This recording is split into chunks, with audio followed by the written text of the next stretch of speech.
I got a cauliflower ear. Did you see that?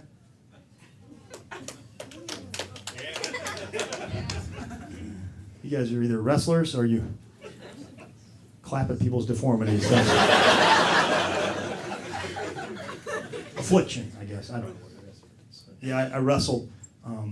It's a thing that you get a lot in wrestling, and most people don't know what it is, especially old people at the grocery store. They point at it, they stare at it, they talk about it right next to me because they just assume that I can't hear out of that ear. A fellow there got a rutabaga coming out the side of his head. So it's actually called a collar. Nobody was talking to you, rutabaga head.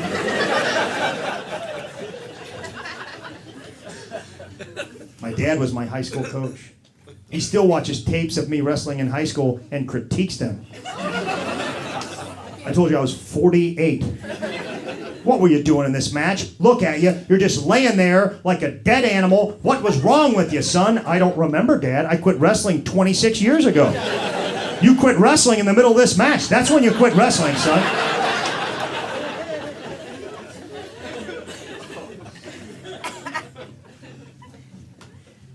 People are always like, your dad was your coach. That must have been terrible. He must have pushed you. Yeah, he pushed me, but he pushed me in sports. That's a normal thing to push your kids in. Sports. There's people out there who spend their whole lives trying to find Bigfoot. How'd you like to have that guy as a dad? Do you even want to find Bigfoot, son? Because you don't act like it.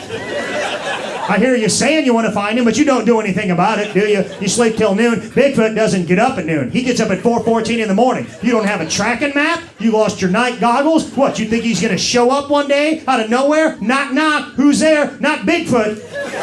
Not Bigfoot, son. Not Bigfoot. I was a pretty good wrestler. I was pretty good. I was not a good football player. I played for 1 year.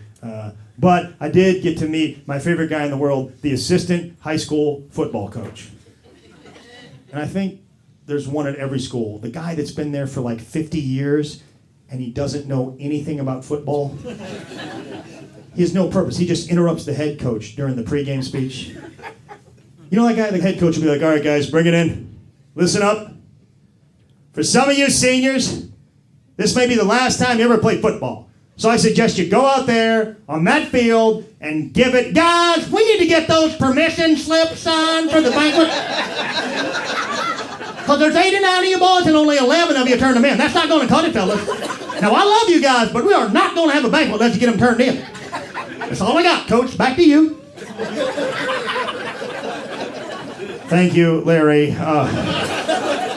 Guys, like I was saying, the only way we win this game is we leave it all on the field. You understand me? Leave everything on the field. Guys, when Coach says leave everything on the field, he is not talking about your football helmets. Last week, 5 of you boys left your helmets just sitting there on the sideline, just sitting there, and it rained that night, and the decals came off, and guess who had to be the one sticking them back on? Not you, DeAndre, not you, Kevin, not you, Steve, me. Guys, I'm a football coach. I am not a decal, helmet, football sticker honor. No, sir. No, sir. No, sir. No, sir.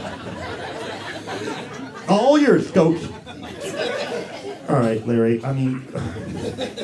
guys, this is the last thing I'm going to say. That whistle's going to blow in about 10 minutes, and when it does, I want you fired up. I want 11 crazy men on that field. Crazy's fine on the field, guys, but once you get back on that school bus, you need to settle it down, because the driver's got a lot of responsibility. He doesn't need a bunch of yahoos jumping up. Oh, shut up, Larry. Shut up. Shut up. I don't care if you are my wife's idiot brother. If she leaves me over this, it'll be worth it.